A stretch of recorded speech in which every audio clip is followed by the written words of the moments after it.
Apa itu Integrity Lawyers? Integrity adalah satu-satunya law firm Indonesia yang berizin praktik di Australia. Kantor kami selain di Jakarta ada di Melbourne dan Sydney. Kami menangani masalah-masalah keimigrasian. Ingin jadi permanent residen, berbisnis, belajar, bekerja di Australia, tentu bisa menghubungi kami.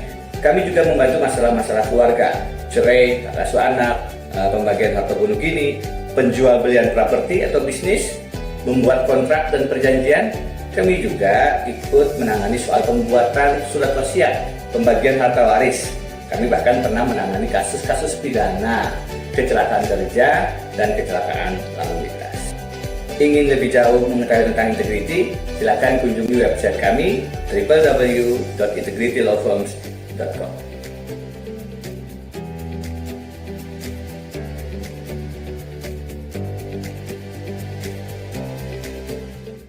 Anda ingin bekerja, mencari cuan, bermigrasi ke Australia.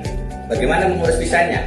Menjadi penduduk tetap, belajar, bekerja, berbisnis di Australia. Hubungi lawyer-lawyer handal di Integrity Lawyers. Kami satu-satunya law firm Indonesia yang berizin praktek di Australia, berkantor di Jakarta, Sydney, dan Melbourne, dan berpengalaman mengurus soal-soal keimigrasian. Lebih jauh ingin mengenal Integrity Lawyers, kunjungi website kami www.integritylawfirms.com.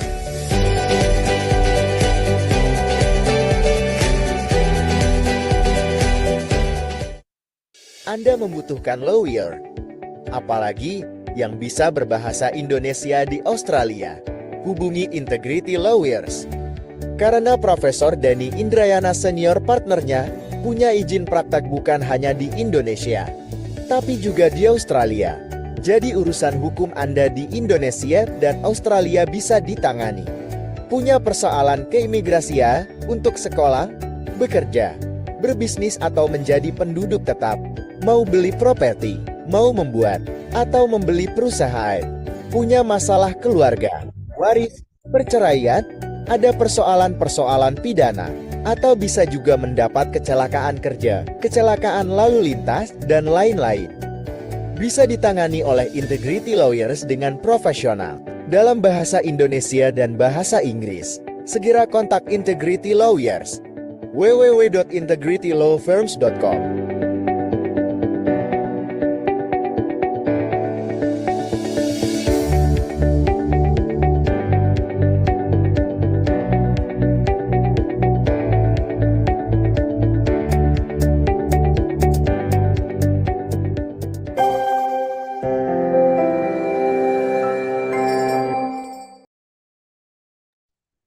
Selamat sore dan selamat datang untuk para peserta webinar.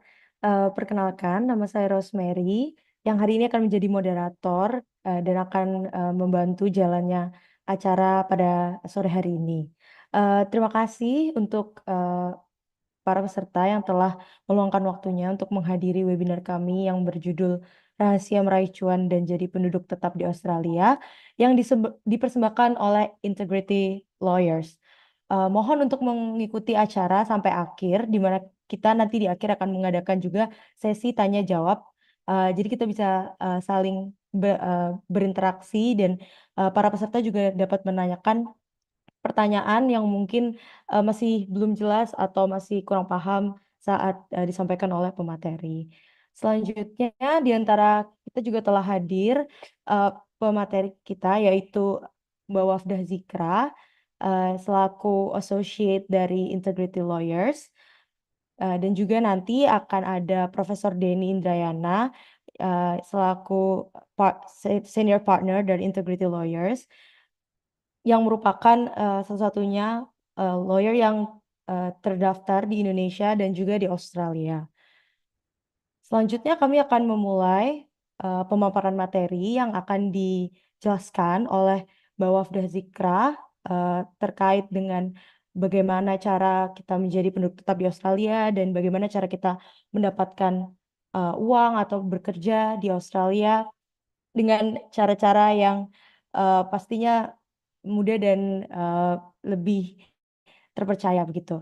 Silahkan Mbak Wafdah Zikra bisa memulai penyampaian materinya. Halo, Assalamualaikum warahmatullahi wabarakatuh. Sebelumnya suara saya terdengar jelas ya? Terdengar, Mbak. Oke, baik.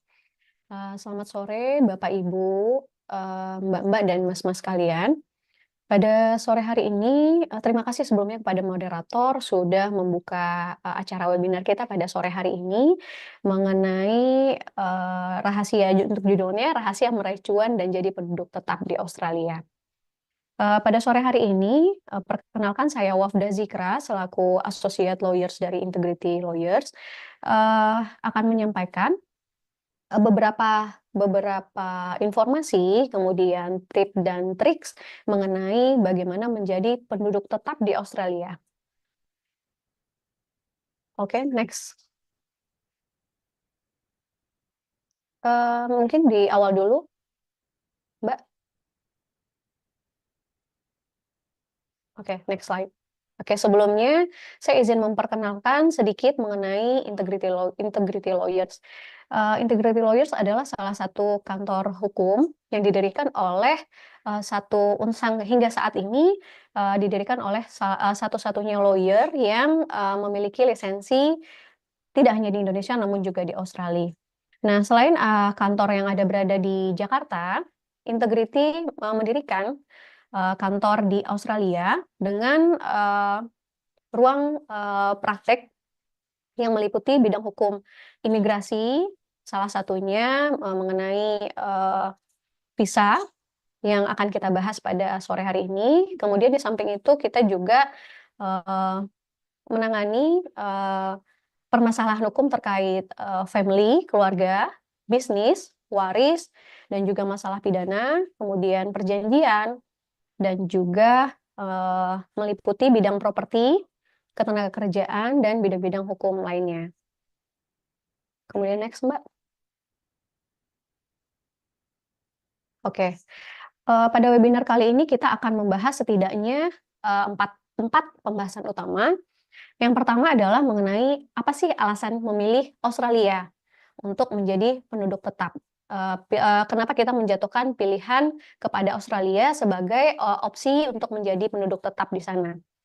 Kemudian yang kedua adalah working visa atau visa kerja yang menjadi tujuan untuk mohon maaf saya ulangi. Yang kemudian pembahasan kedua adalah mengenai working visa sebagai salah satu pilihan atau salah satu opsi untuk menjadi penduduk tetap di Australia. Yang ketiga, kita akan membahas mengenai bagaimana peluang kerja di Australia, dan yang terakhir akan kita tutup webinar kita pada sore hari ini mengenai bagaimana cara mencari kerja di Australia. Kemudian next, Mbak. Ini agak ini ya. Oke. Nah, untuk pembahasan yang pertama, kenapa sih kita harus bekerja di Australia gitu? Kenapa kita menjadikan Australia sebagai salah satu negara tujuan kita, benua tujuan kita ya? Selama Australia ini nanti kan akan terdiri dari beberapa negara bagian. Nah, alasan yang pertama yaitu mungkin Bapak Ibu, Mas Mbak, dan teman-teman di sini sedikit banyak sudah mengetahui bahwasannya Australia memiliki peluang kerja yang cukup besar untuk bagi tenaga kerja asing, karena di Australia itu sendiri hingga saat ini mengalami yang namanya kekurangan tenaga kerja yang sangat signifikan. Dan itu mempengaruhi perekonomian Australia. Oleh karena itu, Australia membuka peluang yang cukup besar bagi tenaga kerja asing untuk bekerja di Australia.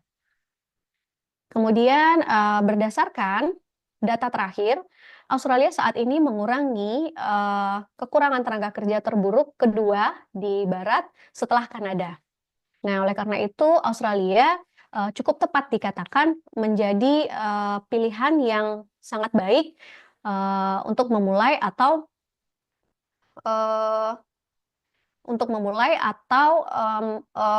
menggali pengalaman kerja di sana.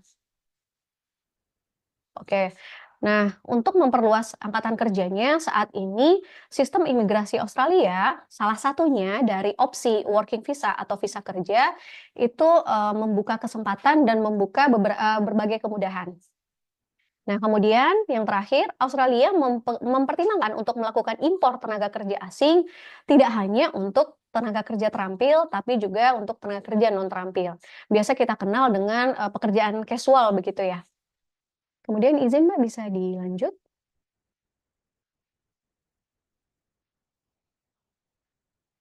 Oke, oke. Kemudian next Mbak.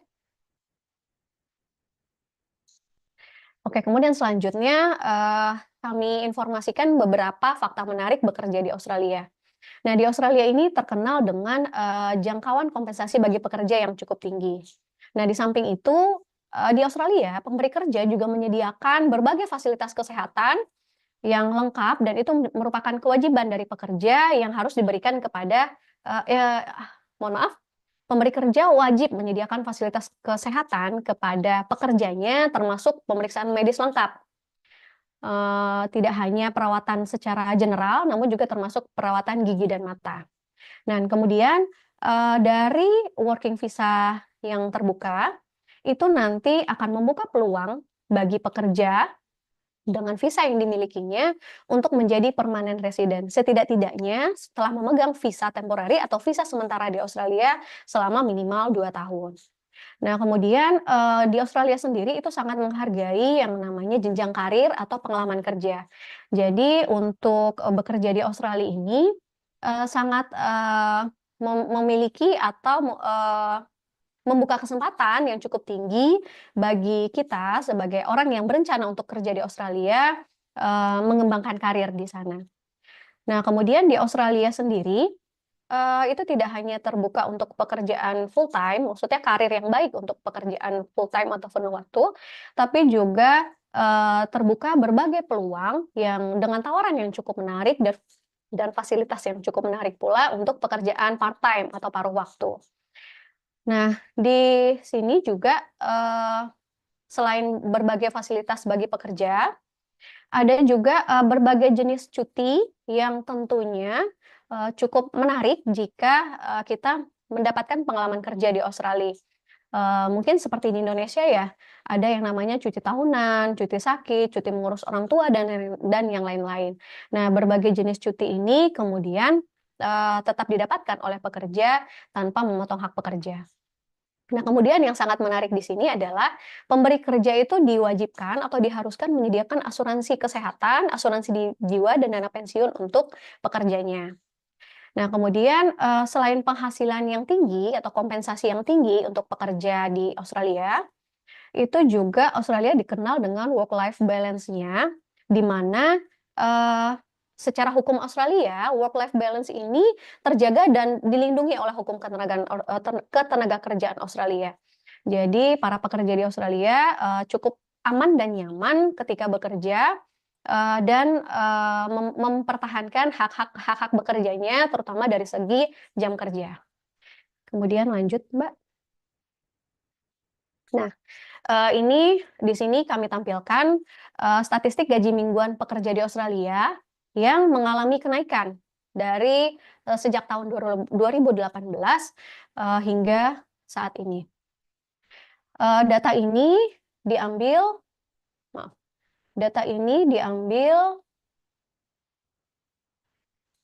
per 3 bulan ya, per 3 bulan sejak dari tahun 2018, 2019 hingga terakhir di 3 bulan awal tahun 2024 awal.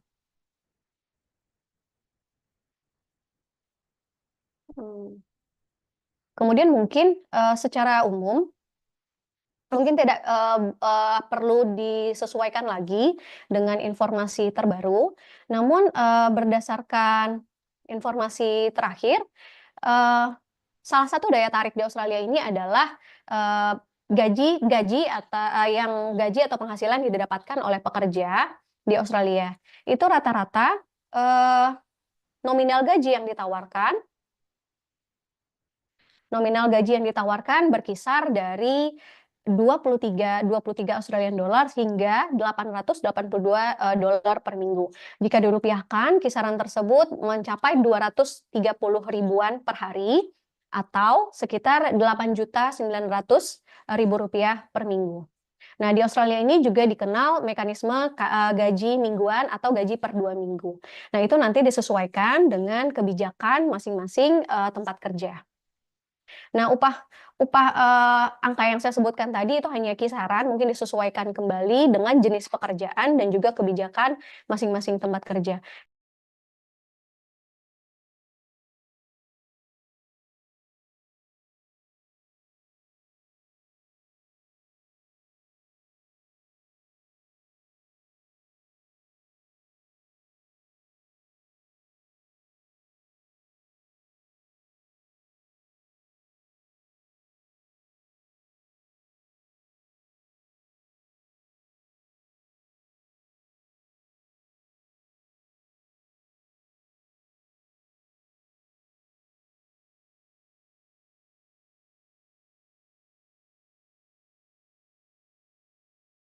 Oke.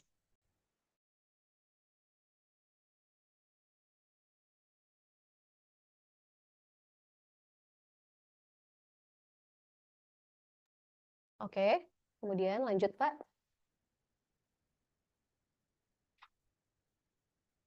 Lanjut. Oke. Kemudian sebagaimana poin alur pembahasan kita sebelumnya, kita lanjutkan dengan pembahasan working visa atau visa kerja untuk menjadi penduduk tetap di Australia.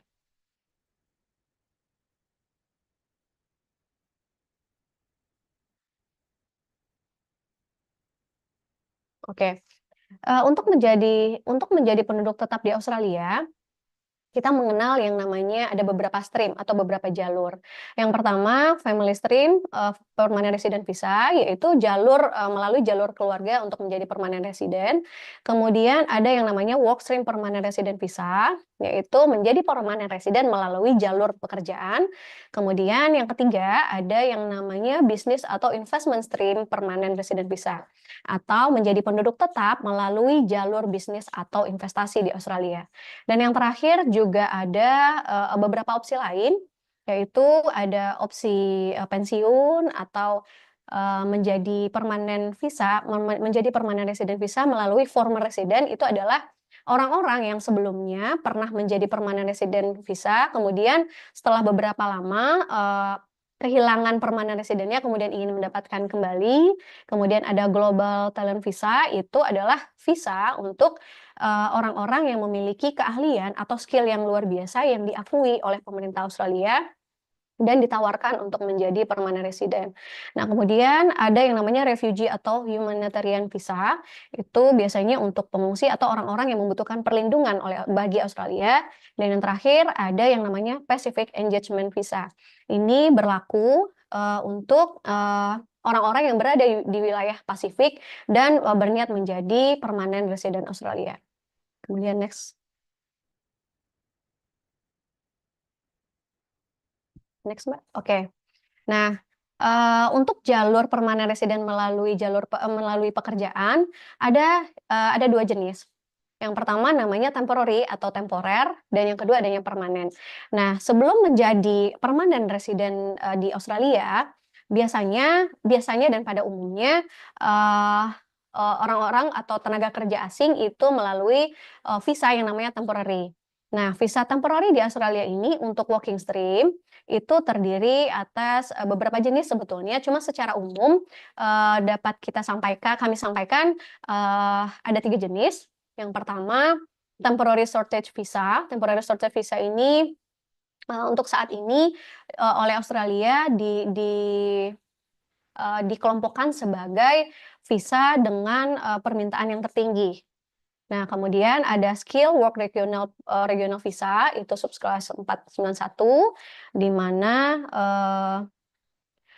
jenis visa ini diberikan untuk para pekerja atau orang-orang yang berencana untuk bekerja di wilayah regional. Nah, kemudian juga ada yang namanya skill employer regional visa, itu subclass 494. Untuk wilayah kerja itu sama dengan 491. Bedanya apa? Mohon maaf, saya ulangi. Bedanya apa? Subclass 491 dengan 494. Untuk 491 itu ketika berencana bekerja di Australia disyaratkan adanya nominasi dari daerah regional. Misalnya kita akan bekerja di wilayah regional Melbourne, misalnya begitu. Nanti untuk mohon maaf, misalnya ingin bekerja di wilayah regional Victoria, untuk mengajukan visa 491 ini disyaratkan adanya nominasi atau seperti sponsor atau undangan dari pemerintah untuk bekerja di wilayah tersebut. Nah, untuk 494, sponsor atau undangannya tersebut disyaratkan harus diberikan oleh si pemberi kerja. Nah, kemudian untuk visa 482 sendiri, temporary shortage visa, itu merupakan jenis visa temporary untuk jalur pekerjaan, namun bisa digunakan untuk seluruh wilayah Australia tanpa adanya pembatasan apakah itu wilayah regional atau tidak.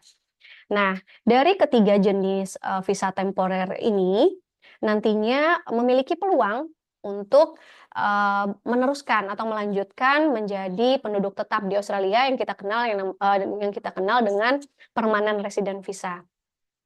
Nah, untuk permanent resident sendiri dari jalur working visa ada 4 pilihan. Yang pertama merupakan visa nominasi dari Australia. Kemudian ada visa permanent resident untuk wilayah regional dan juga ada visa yang berasal dari nominasi pemberi kerja dan yang terakhir adalah visa skill independent. Nah, apa sih yang membedakan keempat jenis visa ini? Nah, untuk jenis visa yang pertama, skill nominated ini para pekerja yang berniat atau berencana menjadi penduduk tetap Australia itu harus memenuhi beberapa persyaratan tertentu termasuk poin-poin yang ditentukan. Poin-poin ini nantinya berupa kualifikasi tertentu yang harus dipenuhi oleh pemberi kerja dan salah satunya adalah nominasi serta undangan dari pemerintah di mana pemerintah di wilayah yang diinginkan gitu, di wilayah Australia yang diinginkan. Kemudian kita harus memiliki yang namanya undangan atau nominasi dari pemerintah setempat. Nah, misalnya kita ingin menjadi penduduk tetap di Victoria atau di Melbourne. Misalnya ingin menjadi penduduk tetap di Melbourne. Nah, Melbourne ini kan merupakan bagian dari wilayah Victoria. Nah, ketika mengajukan skill nomination atau permanent resident untuk 190, kita harus mendapatkan undangan dari pemerintah Victoria. Nah, kemudian yang kedua ada permanent resident untuk wilayah regional. Nah, wilayah regional ini sama sebetulnya dengan 190, hanya bedanya untuk 191 kita harus mendapatkan undangan atau nominasi dari pemerintah regional. Nah, nanti Bapak Ibu dan teman-teman bisa melakukan riset singkat lebih lanjut, apa sih yang membedakan wilayah regional dan non-regional di Australia. Kemudian ada jalur permanent resident melalui employer nomination. Nah, employer nomination ini merupakan jalur penduduk tetap Australia dengan adanya nominasi atau undangan dari pemberi kerja. Sama halnya dengan visa 482. Nah, jadi untuk 482 itu sifatnya temporary, tapi kita harus mempunyai yang namanya nominasi dari pemberi kerja. Nah, jika temporary-nya 482 itu untuk permanent resident-nya adalah 186 gitu. Nah, kemudian yang terakhir ada yang disebut dengan skill independent. Nah, skill independent ini cukup unik Bapak Ibu dan teman-teman, karena untuk skill independent ini kita tidak memerlukan yang namanya nominasi baik dari pemerintah ataupun baik dari pemerintah Australia atau pemerintah regional ataupun dari pemberi kerja. Jadi untuk skill independent ini memang murni betul-betul dari si aplikan atau orang yang berniat atau berencana menjadi penduduk tetap di Australia.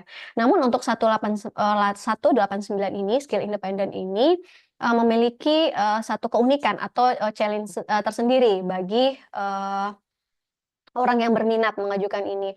Kita harus memenuhi kualifikasi yang ditentukan oleh pemerintah Australia, itu yang dikenal namanya dengan points. Jadi kita akan diberikan atau dituntun dengan beberapa kualifikasi, kemudian disertai dengan poin-poin tertentu. Nah, kita harus memenuhi minimal poin yang ditentukan atau bahkan kalau bisa lebih untuk mengajukan penduduk tetap melalui skill independent visa ini. Nah,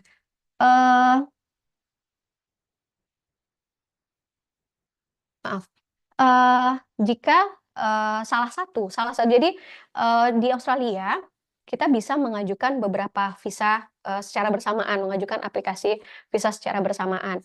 Namun, jika Bapak Ibu dan teman-teman sudah memiliki salah satu dari beberapa jenis visa permanen ini, itu secara otomatis pemohon sudah berstatus sebagai penduduk tetap. Jadi tidak perlu lagi mengajukan visa lain, atau jika misalnya sudah diajukan, berencana mengajukan 2, yang satunya kita tarik permohonannya. Kemudian lanjut, Mbak. Nah, mungkin sebelum kita masuk ke peluang kerja di Australia ya, salah satu yang cukup menarik dan cukup familiar belakangan ini, ada yang disebut namanya pemerintah Australia menawarkan yang namanya Working Holiday Visa atau dikenal dengan visa WHV. Bagi teman-teman yang masih berusia dalam rentang umur 18 sampai 30 tahun, ini merupakan pengalaman yang cukup menarik. Nah, dari Working and Holiday Visa ini nanti teman-teman bisa memiliki peluang untuk memiliki karir dan peluang bekerja di Australia. Jadi selain kita bisa berlibur, juga WHV ini memberikan kesempatan bagi pekerja atau pelancong untuk berlibur sekaligus bekerja di Australia. Dan juga sambil bekerja dan berlibur, kita bisa menyusun rencana-rencana lanjutan bagaimana bekerja dan menetap di Australia sebagai penduduk tetap. Mungkin sebagai informasi singkat, saat ini WHV ini masih dibuka ya. Kalau tidak salah itu dari 4 Maret, informasi terakhir itu ditutup tanggal 16 Desember 2024. Nah, mungkin barangkali yang sudah terlalu mepet untuk menyiapkan syarat-syaratnya, bisa diambil kesempatannya di batch selanjutnya. Kemudian lanjut, Mbak. Oke. Oke, sebagaimana dijelaskan sebelumnya, ada beberapa jenis pekerjaan. Mohon maaf, saya ulangi. Jenis pekerjaan di Australia biasanya akan disponsori oleh pemberi kerja Australia. Namun, untuk mendapatkan sponsor dari pemberi kerja, tentunya harus memenuhi beberapa requirements yang ditentukan. Nah, peluang ini tentu tidak dapat dilewatkan begitu saja, karena tidak hanya pekerja terampil, namun pekerjaan tidak terampil atau pekerjaan casual juga sangat dibutuhkan di Australia. Nah, mungkin dilanjut, Mbak, bisa dilanjut. Oke, nah di Australia sendiri hingga saat ini ada beberapa pekerjaan yang sifatnya shortage atau sangat dibutuhkan di Australia. Nah, mungkin ini adalah beberapa contohnya, termasuk pekerjaan-pekerjaan mekanik dan teknisi itu sangat dibutuhkan hingga saat ini. Jadi peluangnya masih cukup besar begitu. Nah, di sini saya masukkan contohnya itu mechanical engineer draft person, teknisian, dan yang lain-lain. Kemudian next, Mbak. Oke, selanjutnya dari bidang kesehatan itu juga sangat dibutuhkan, terutama nurse. Tidak hanya bidang kesehatan, namun juga pekerja sosial. Nah, pekerja sosial ini juga banyak macam-macamnya. Nanti ada yang berupa support worker, ada aged care, dan itu macam-macam gitu. Nah, ini termasuk jika dikelompokkan, kelompok pekerjaan yang sangat dibutuhkan di Australia itu pada dasarnya dikelompokkan sebagai yang pertama, di sini ada ya, Mbak, ya? Coba di next, Mbak. Oh, nggak ada ya? Oke, di back dulu. Pekerjaan di bidang STEM, kemudian pekerjaan di bidang kesehatan, pekerjaan di bidang pendidikan, dan pekerjaan di bidang social worker. Nah, kemudian coba next. Oke. Nah, kemudian yang terakhir, bagaimana sih cara mencari kerja di Australia? Next, Mbak. Oke. Sama halnya dengan di Indonesia atau di negara lain, untuk mencari kerja di Australia saat ini cukup mudah ya untuk mencari lowongan-lowongan pekerjaan. Mungkin beberapa situs yang paling familiar di Australia itu saat ini mencari pekerjaan adalah yang pertama adalah Manpower, Relocate Me, ada Wikifarms, kemudian yang biasa kita kenal Job Street, kalau di Australia dikenal dengan Seek ya. Kemudian juga di Australia itu kita juga bisa mencari pekerjaan melalui LinkedIn, sama halnya seperti di Indonesia. Kemudian lanjut, Mbak. Nah, ini beberapa contoh linknya. Kemudian lanjut, Mbak. Nah, kemudian terkait saya kembali lagi ke pilihan visa kerja di Australia. Untuk visa 482 itu adalah visa temporary ya, visa sementara. Biasanya ada pemberi kerja yang bekerja sama dengan pemerintah yang menyediakan yang namanya labor agreement. Nah, labor agreement itu memungkinkan pekerja untuk mendapatkan kerja dari pemberi kerja dengan kerjasama dengan pemerintah. Keuntungannya apa untuk labor agreement atau sponsor sejenis ini? Itu ada pengecualian dari beberapa persyaratan. Nah, seperti yang kita ketahui kan kalau di Australia itu bahasa generalnya bahasa Inggris. Nah, jika imigrasi menentukan untuk visa-visa kerja misalnya dengan kompetensi bahasa Inggris itu untuk IELTS 5. Nah, untuk 482 dengan labor agreement atau perjanjian kerja dengan pemerintah itu bisa dikecualikan atau bisa saja visa tersebut atau pekerjaan tersebut yang ditawarkan oleh pemberi kerja menawarkan persyaratan yang di bawah ketentuan pemerintah Australia. Mungkin bisa saja menetapkan syarat IELTS 4 atau 4,5. Nah, itu cukup membantu atau cukup memberikan kemudahan bagi si pencari kerja. Nah, ini adalah beberapa contoh perusahaan Australia yang menawarkan pekerjaan dengan sponsor visa. Nah, beberapa perusahaan-perusahaan ini itu menawarkan jika bekerja di Australia, mereka bersedia mensponsori pencari kerja untuk bekerja di Australia. Karena salah satu syarat dari visa kerja itu adalah mendapatkan sponsor dari si pemberi kerja. Nah, ini beberapa contohnya, mungkin Bapak, Ibu, dan teman-teman punya referensi lain juga. Namun ini hanya gambaran umum yang rata-rata pencari kerja itu mendapatkan sponsor dari sini. Kemudian lanjut, Mbak. Oke. Selain itu, mungkin untuk pemaparan awal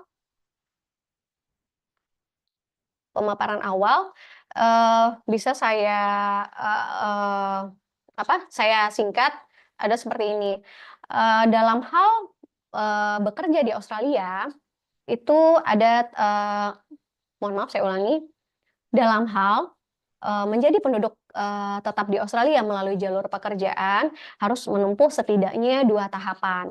Yang pertama adalah tahapan menjadi penduduk tetap itu yang pertama adalah memegang yang namanya visa sementara atau temporary work.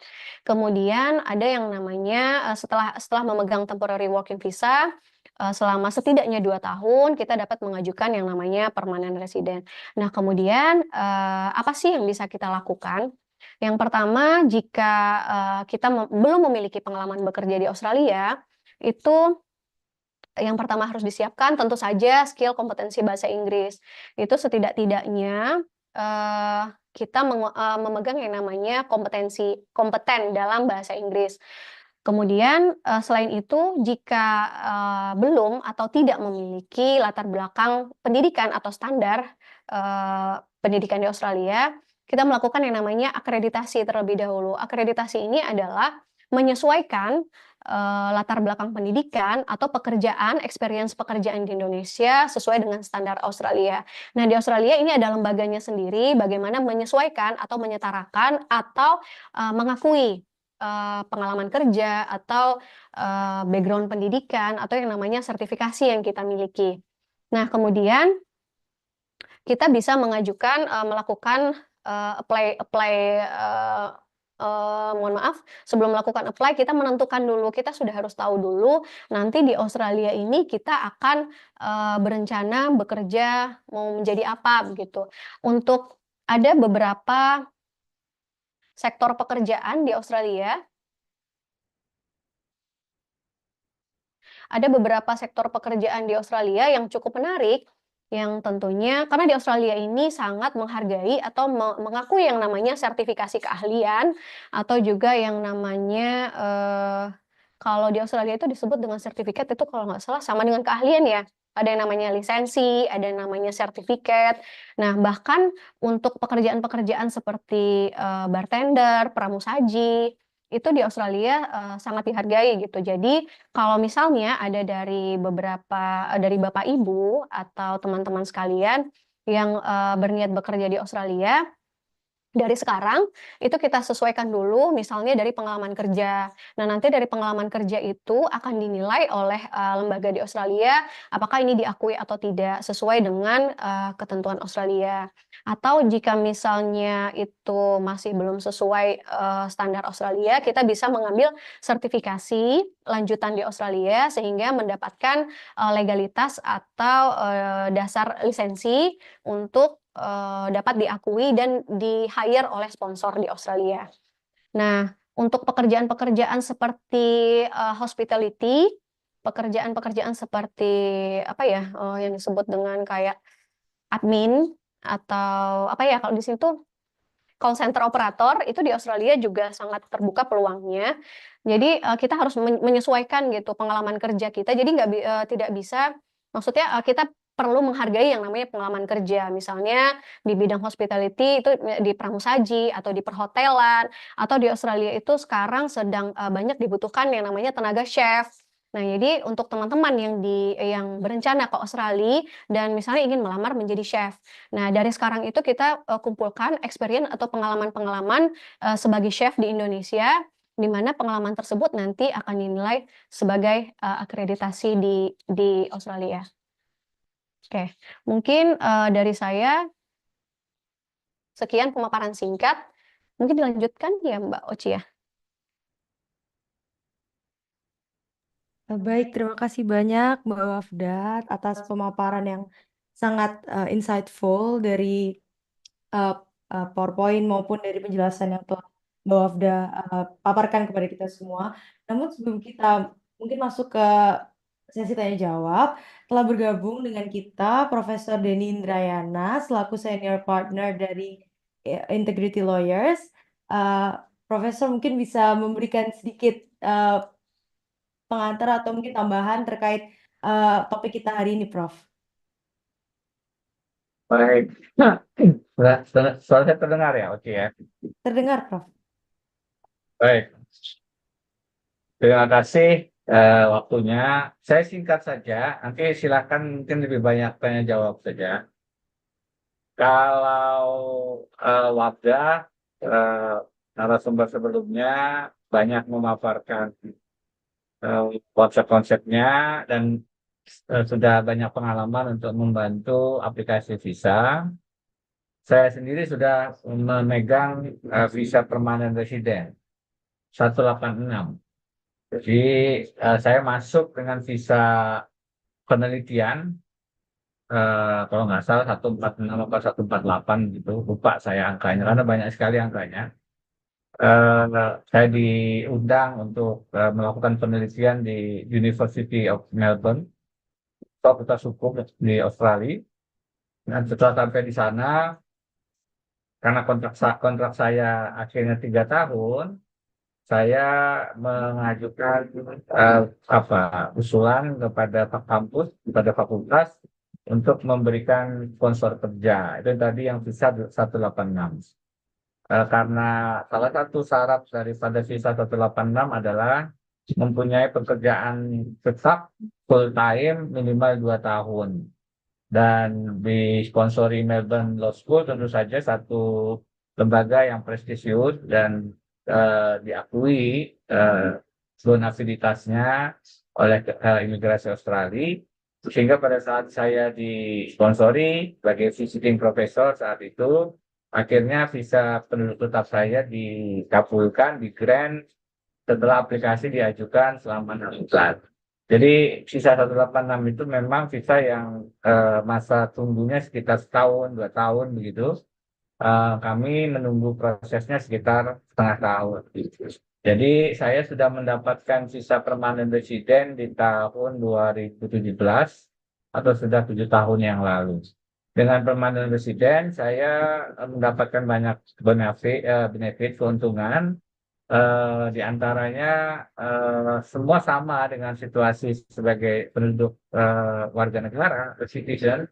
Perbedaannya PR atau permanent resident itu hanya tidak punya hak untuk dipilih dan memilih dalam pemilu. Selebihnya hak kesehatan, kalau kita punya BPJS Kesehatan, di sana ada yang namanya Medicare. Jadi kalau kita datang ke dokter, ya tidak perlu bayar, kita operasi semua, sistemnya relatif lebih established, karena Medicare masa eksisnya itu jauh lebih lama dibandingkan BPJS Kesehatan. Jadi semua pembiayaan-pembiayaan yang terkait dengan kesehatan, sakit, dan seterusnya itu sudah tentu di-cover oleh Medicare. Sana juga ada yang namanya dinas sosial atau dikenal dengan nama Centerlink. Jadi orang-orang yang mempunyai financial hardships, kesulitan-kesulitan secara keuangan, punya kesulitan untuk mendapatkan pekerjaan, mereka entitled, mereka berhak untuk mendapatkan dukungan, support, bantuan dari negara. Nah, lembaga atau badan atau institusi yang kemudian diberikan kewenangan dan kewajiban untuk melaksanakan bantuan-bantuan sosial kenegaraan itu disebut dengan Centerlink. Jadi, permanent resident relatif punya semua kewajiban dan hak kecuali untuk pemilu hak dan dipilih, termasuk permanent resident. Kemudian kalau sekolah, anak saya misalnya itu mendapatkan SPP yang berbeda dengan SPP international students. International students tentu jauh lebih mahal, bisa 3-4 kali lipat SPP-nya. Kalau permanent resident itu lebih murah. Permanent resident juga punya hak untuk mendapatkan loan, pinjaman kalau kuliah sebagai mahasiswa, pinjaman lunak yang dikembalikan dalam rentang waktu cukup lama, longgar, setelah mendapatkan kerja, itu student loan. Jadi banyak sekali benefit-benefitnya. Bagaimana caranya, bagaimana tipsnya, kenapa kita perlu memilih visa yang tepat, karena banyak sekali teman-teman yang datang ke Australia dengan visa turis, visa 600, kemudian ilegal di sini masuk ke visa protection, dan itu memang alasannya kemudian dikarang, pada ujungnya ditolak. Meskipun pulang mungkin bisa membawa uang jeripayahnya, tetapi itu tidak memungkinkan beliau untuk kembali lagi karena sudah tercatat sebagai penduduk gelap selama masa kerjanya, karena dia datang dengan visa turis. Biasanya itu menjadi modus untuk pekerja-pekerja di perkebunan, memetik buah, atau pekerja-pekerja di pertanian, peternakan, semacam itu. Sekarang ada yang legal, tadi sudah sedikit dijelaskan oleh Wapda, misalnya work and holiday visa. Teman-teman cukup punya umur di bawah 31 tahun, mungkin di tahun kedua kuliah, kemudian bahasa Inggrisnya cukup 500, seingat saya, mempunyai tabungan sekitar 50 juta dan seterusnya, itu kemudian bisa apply yang kompetitif memang karena hanya 5 ribuan kuotanya setahun, dan yang sulit diperoleh barangkali rekomendasi dari keimigrasian, karena sangat banyaknya pelamar, maka yang mendapatkan itu sulit dari kementerian. Kalau sudah dapat rekomendasi, maka visa WHP-nya dari Australia justru lebih mudah. Paling kemudian diberikan syarat untuk melakukan tes kesehatan. Saya tidak ingin panjang lebar karena sudah lebih banyak tadi disampaikan secara konseptual oleh Mbak Wabda.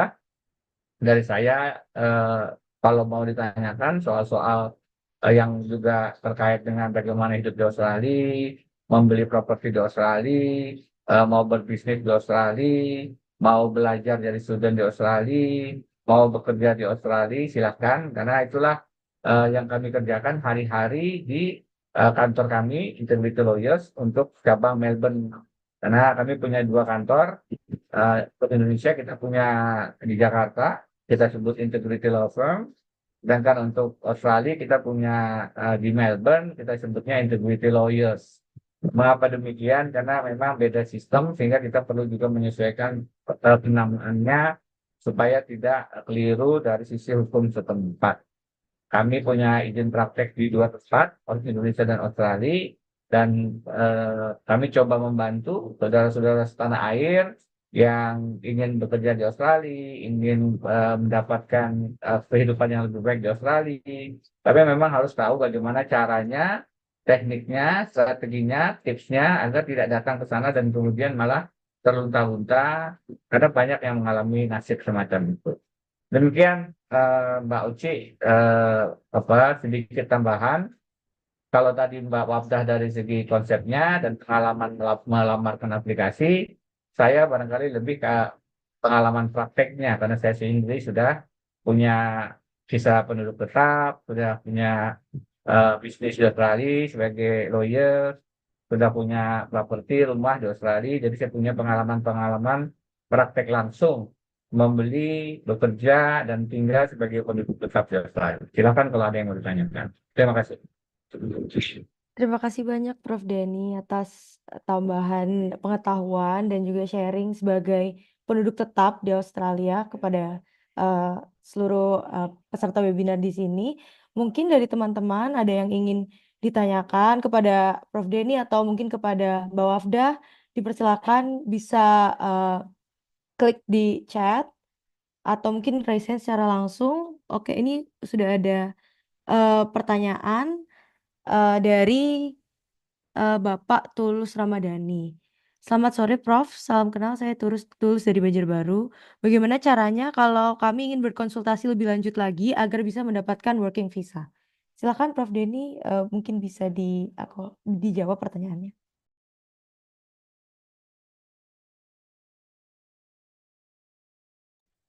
Secara umum, semua peserta webinar memang ini baru pengantar dan baru semacam informasi awal melalui webinar ini.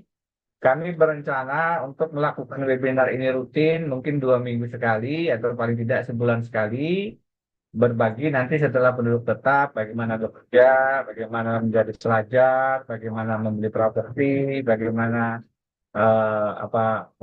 membeli bisnis, bagaimana menjadi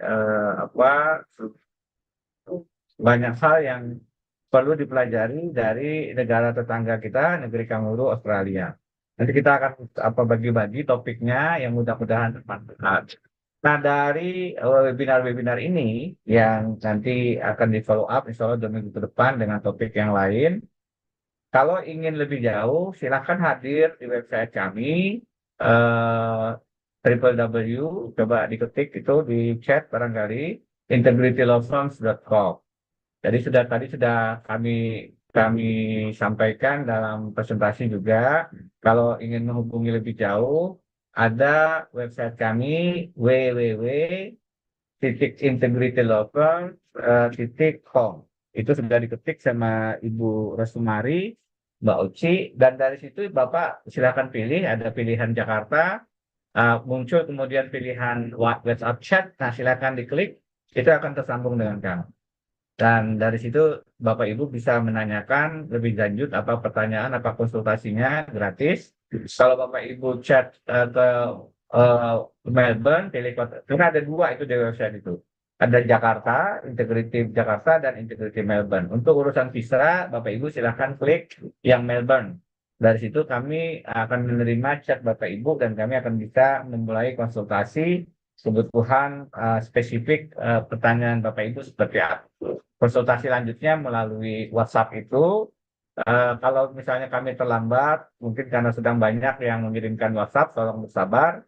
Misalnya hari-hari ini saya mendapatkan banyak sekali WhatsApp, karena itu tersambung langsung ke nomor WA saya sebenarnya, belum digeser ke tempat lain. Jadi kalau agak terlambat saya meresponnya, lebih karena banyak sekali peserta webinar yang kemudian menanyakan, dan saya selagi sempat saya jawab, silakan ikut webinarnya. Nanti akan dijelaskan di situ bagaimana cara menjadi penduduk tetap dan bekerja di Australia. Jadi sekaligus pada kesempatan ini saya meminta maaf jika banyak WhatsApp atau pesan yang Ibu Bapak kirimkan tidak terjawab satu dan lain hal, karena memang saya menerima banyak sekali pesan antusiasme, semangat dari para peserta webinar yang tidak bisa saya jawab satu persatu. Jadi silakan klik www.integritylawfirms.com yang akan tersambung ke kami jika Bapak Ibu kemudian memilih kotak Melbourne. Kotak Jakarta tentu saja juga bisa diklik, tapi itu terkait dengan hukum-hukum Indonesia. Kalau Bapak Ibu ingin menanyakan soal Australia, tentu saja yang tepat adalah mengklik kota Melbourne. Dari situ kita bisa berkomunikasi dan berinteraksi lebih jauh lewat WhatsApp. Sekali lagi, insya Allah gratis. Terima kasih. Baik, terima kasih Prof. Denny atas jawaban dan pertanyaannya. Mungkin satu pertanyaan lagi, Prof, dari peserta di kolom chat. Salam sehat, Prof. Mohon info untuk kami yang berumur 50 tahun. Selain WHV, apakah ada vehicle lainnya? Terima kasih. Bisa mungkin dijawab, Prof. 51 tahun, 50 tahun, Prof. Di atas 50 tahun. 50 ya tahun. Untuk kami yang berumur 50 tahun, ya. 50 apa 20? Nggak kedengeran nih. 50, Prof. 50. Betul, 50 nggak Prof. bisa. DWHV itu 31 maksimal. Kalau 50 lebih terbatas. Untuk visa kerja dengan umur 50 itu akan lebih terbatas. Kemungkinan hanya bisa masuk lewat 482. Nanti dijelaskan lebih jauh sama tim visa ya, Mbak Wabda. Yang paling simpel kalau dapat jodoh dari orang Australia, nah, itu tidak terbatas umur. Jadi kalau dapat jodohnya orang Australia, penduduk tetap atau warga negara Australia, umur tidak menjadi masalah. Mau berapa saja bisa masuk lewat spouse visa atau visa pasangan, visa suami istri yang kemudian tidak membatasi syarat umur. Selebihnya kalau yang terkait dengan visa kerja, saya minta dibantu oleh Mbak Wabdah. Silakan. 50 ke atas. Mbak Wabdah. Masih mute Mbak Wabdah. Oke, baik. Melanjutkan tanggapan dari Prof. Denny, mungkin secara umum saya kelompokkan beberapa pertanyaan ya dari ini cukup banyak pertanyaan ya, Mbak Oci. Yang pertama mengenai usia. Usia untuk visa kerja di Australia itu pada umumnya dibatasi hingga usia 45 tahun. Nah, biasanya dibatasi dengan usia 45 tahun, namun ada pengecualian-pengecualian tertentu. Ada satu visa yang tidak menetapkan batas umur, itu adalah visa 482.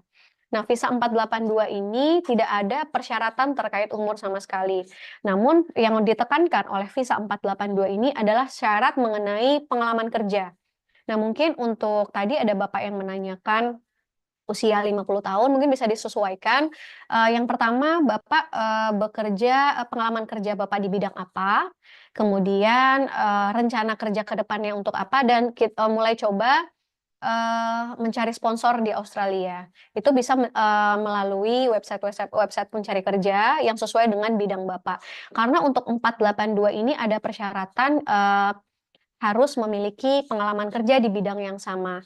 Nah, perlu menjadi catatan juga pengalaman kerja di bidang yang sama ini didukung juga dengan background pendidikan atau pelatihan atau sertifikat di bidang yang sama. Nah, ada juga pengecualian untuk 482 ini yang namanya exemption, karena syarat-syarat visa Australia itu kan biasanya ada persyaratan hasil kompetensi bahasa Inggris. Nah, tadi seperti yang saya sampaikan, salah satunya 482 ini 482 ini mensyaratkan adanya hasil kompetensi bahasa Inggris pada level kompeten. Namun untuk stream labor agreement atau pekerjaan dengan perjanjian kerja itu bisa dikecualikan. Nah, industri-industrinya itu ada listnya, seperti ada di bidang advertising, aged care, kemudian ada di bidang dairy, itu di peternakan sapi, penghasil daerah untuk wilayah penghasil susu. Kemudian di fishing industry, ada di bidang pertanian dan perkebunan juga.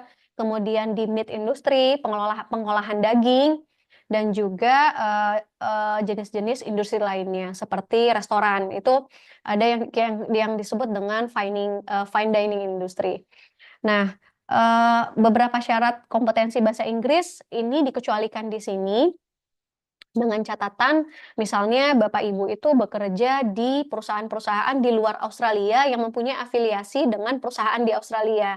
Nah, itu biasanya dikecualikan. Nah, jika belum ada, mungkin akan perlu diperkuat dari pengalaman kerjanya. Nah, mungkin itu untuk apa namanya, Bapak yang bertanya untuk peluang bekerja di Australia jika berusia di atas 50 tahun. Kemudian yang kedua, kelompok yang kedua itu biasanya menanyakan, bagaimana sih, mendapatkan pekerjaan yang bersedia memberikan sponsor. Nah, seperti sekilas yang kami sampaikan di, pemaparan tadi, itu ada beberapa perusahaan yang menginformasikan bahwa bersedia memberikan sponsor, tentu dengan syarat-syarat tertentu. Namun kami perlu melakukan asesmen lebih lanjut dalam artian, kita akan, melihat dulu latar belakang Bapak Ibu, kemudian background-nya apa, nanti kita sesuaikan dengan perusahaan yang dimaksud, begitu. Mungkin, udah disampaikan juga oleh Prof. Denny, untuk informasi lebih lanjut bisa menghubungi kami di Integrity Law Firms, karena antara satu dengan yang lainnya itu biasanya, kasus dan penyelesaiannya itu berbeda-beda. Mungkin itu ya secara umum, Mbak Oci, saya kembalikan kepada moderator. Baik, terima kasih banyak Mbak Wafda atas penjelasannya terkait visa untuk berbagai rentan umur, terutama untuk pertanyaan tadi yang di atas 50 tahun. Mungkin ini karena waktu kita terbatas dan masih banyak pertanyaan yang mungkin belum terjawab, bisa mengunjungi website kami www.integritylawfirms.com dan bisa juga bertanya selain visa kita juga bisa mengurus hal-hal yang lain yang ingin Bapak Ibu ketahui terkait tinggal di Australia begitu.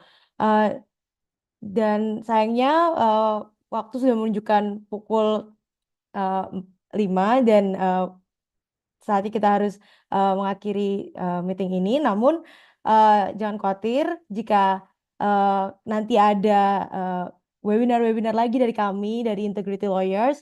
eh, Pasti kami akan memberitahu dan jangan lupa untuk follow Instagram kami integrity_law firm untuk mengetahui info-info terkait webinar atau terkait forum-forum diskusi seperti ini yang biasanya kami adakan. Sebelum kita menutup uh, webinar ini, mungkin kita akan berfoto dulu bersama. Eh, Mohon untuk para peserta menyalakan kamera supaya bisa terlihat semua mukanya.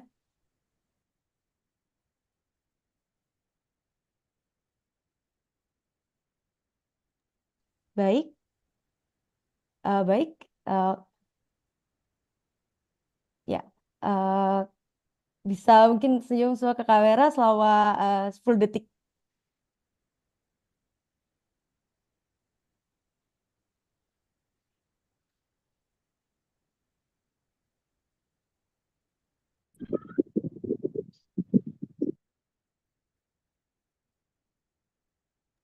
Baik, terima kasih banyak atas partisipasinya para peserta dan juga untuk eh, para narasumber yang juga telah memberikan insight pada kita semua.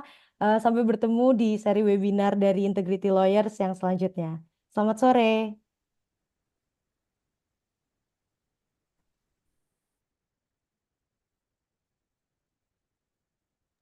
Sore, terima kasih.